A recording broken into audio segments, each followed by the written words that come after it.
Hello and welcome to my channel. In today's video, we explore the story of South Korea's remarkable industrialization. How a country devastated by war emerged as one of the world's most advanced economies nowadays. We'll take a deeper look at its industry journey, the challenge South Korea faced today. Let's brief introduction of this country, South Korea. South Korea, officially Republic of Korea, is located in East Asia, bordered by North Korea to the north and Japan across the sea. The Korean peninsula has a long history, but for the purpose of this video, actually we are going to focus on South Korea's industrial development after the Korean War. Korean War was in 1950 up to 1953. At that time, this country was one of the poorest countries in the world. Its infrastructure destroyed and much of the population is struggling to survive. But today, we find out this country, one of the world's 10th largest economy. How did this remarkable transformation happen? Let's take a closer look at the industrialization process for this country. So stay with me. Let's talk about industrialization of South Korea. The early phase, 1960s and 1970s, which called the Miracle of the Han River, the government embarked on a strategy focused on rapid industrial growth, emphasizing heavy industries like steel, petrochemicals, and shipbuildings. These industries were chosen because they could generate significant employment and be highly export-oriented as well.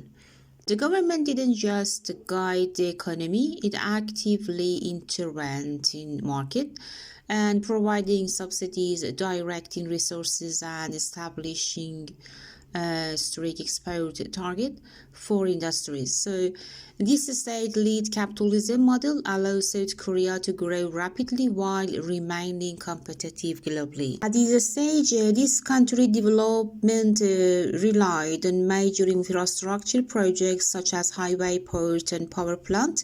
These investments provide the foundation for the heavy industries to flourish. We have the rule of the chaebols for the South Korea's industrialization period. And while the government set the policies, the industry sectors was dominated by family-run conglomerate known as chaebols. You heard about this. And they played a massive role in South Korea's industry's rise. Companies like Samsung, Hyundai, and LG received significant state support to help them grow into global giant. The government provided them favorable loans, tax incentives, and protection from foreign competition. But in return, chaebols were expected to lead the charge on industrialization and meet export targets as well. And on that time, we have a shift into technology and high-value industries in 1980s and beyond. Focus shifted from heavy industries to high-value sectors such as technology, electronics, and semiconductors. This transition allowed this country to move up the global value chain, and companies like Samsung and LG become pioneering in consumer electronic and smartphone. The government during this period also invested heavily in R&D, research and development, to encourage innovation. This is why today South Korea is a leader in relevant technologies like semiconductors, a sector crucial for modern electronics, as we know. Okay, let's talk about the modern economy and where South Korea stands today. Fast forward to today, South Korea remains an industrial and technological powerhouse, and we can count some of the main industries where the country has excelled. Semiconductors industry, automobiles industry, and shipbuilding industry. South Korea is one of the world's top producers of semiconductors, an industry that is the backbone of the global tech economy. Samsung Electronics, for example, competes with United States and Taiwan's firms in this high competitive field. And South Korea is home to Hyundai and Kia, both global players in the automotive industry. Hyundai is expanding rapidly in the electric vehicles (EV) sector, positioning itself for future growth. And the shipbuildings sector or shipbuildings industry, we can mention that this country is a global leader in shipbuilding, produces some of the largest and most advanced ships in the world.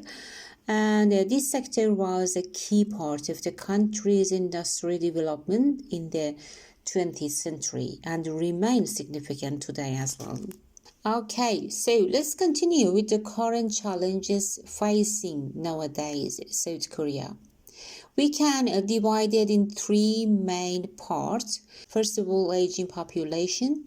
Second one, income inequality, chaebol concentration. The third one, technological disruption. For the first one, we can mention that this country has one of the fastest aging population in the world. By 2050, it's expected that nearly 40% of population will be over the age of 65. The presents a major challenge for the country's labor force, social welfare system, and economic growth. About the chaebol concentration. Chaebol that's one that drove South Korea's economic miracle and now seen by some as problematic. They dynamic large parts of the economy, often shifting competition and innovation. But they argue that wealth is overly concentrated in this conglomerate, which has contributed to income inequality and economic disparity as well.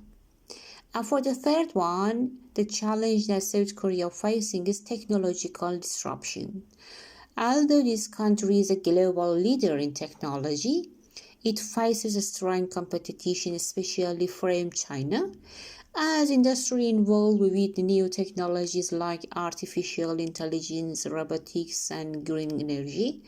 South Korea must continue to innovate to stay competitive. As a conclusion, I must say South Korea's journey from poverty in the 1950s to becoming a global economic and cultural powerhouse is truly remarkable. Its resilience, innovative spirit, and adaptability have kept South Korea leading on the world stage in both industry and culture. If you enjoyed this video, don't forget to subscribe, hit the notification bell, and like for more contents. Thanks for watching and see you in the next video.